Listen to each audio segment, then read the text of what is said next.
What's up everybody? Bill with Honest Open Permaculture Hot Farm. Today I'm gonna be doing something for the first time. Try to figure out how to put up row covers. To be completely honest with you, I've never put up row covers before, but I have used plastic in the past. Where I've used some cheap plastic I got from Lowe's or Home Depot, ran them over some PVC pipes, clamped them down with some clamps, and I used that for getting a jump start on the early season and extending the season and the fall. But the plastic breaks down too easy. It only works for one season. You can't use the plastic as insect netting either, as you can with boop, boop, boop, boop, boop. What's in that bag right there? Some row covers. Now I think I'm gonna have to cut some off these posts, off this PVC, because the PVC is 10 foot long. The row cover that I bought is 10 foot long, so it's gonna be exactly the size of the row cover. We want the cloth to drag on the ground a little bit to help prevent from things just going right under it. All right, so some of the stuff we're gonna be using to put these row covers up is, like I said, we may need to cut these posts because the row cover is 10 foot, posts are 10 foot. So we'll chop a foot off or so with these if we need to. We're gonna put the stakes down in the ground. The PVC will go on the stake. We'll put the row cover over the PVC and then clamp it down. All right, so first we need to put the stakes in. About every 3 to 4 feet, we're gonna put a stake in. We're just gonna go through and drop them down, one on each side, obviously. This ground's pretty soft, so I should be able to just push them, yep, right in. I want about 6 inches of the rebar sticking up.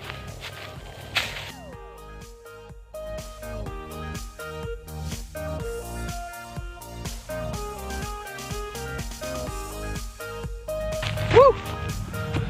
I'm back. All right.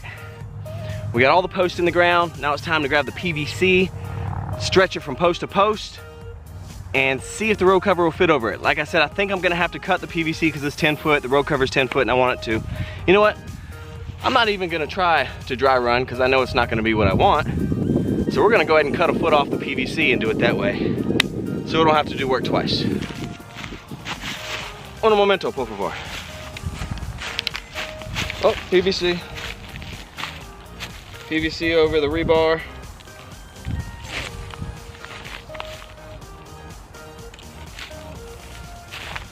Like so.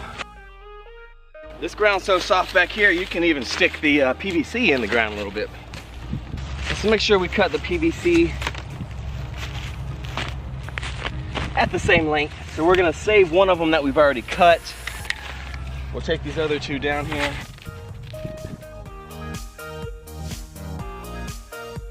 Well, actually I didn't need these. This one's a little tall.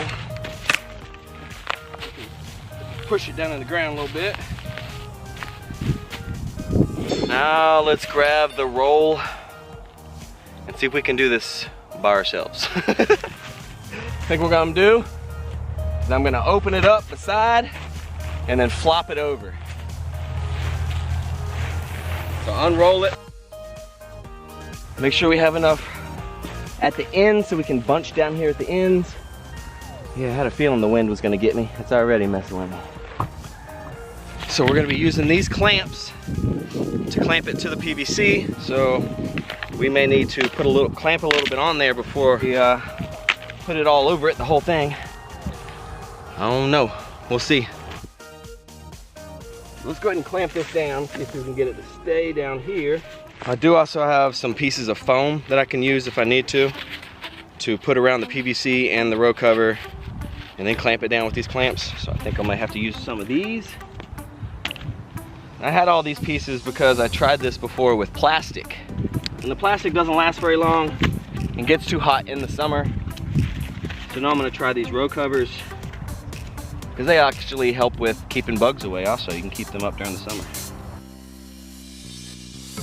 Make sure we have a nice sturdy base at the bottom down here. This side's up. All right, let's see if we can get the rest of this up before the wind gets us.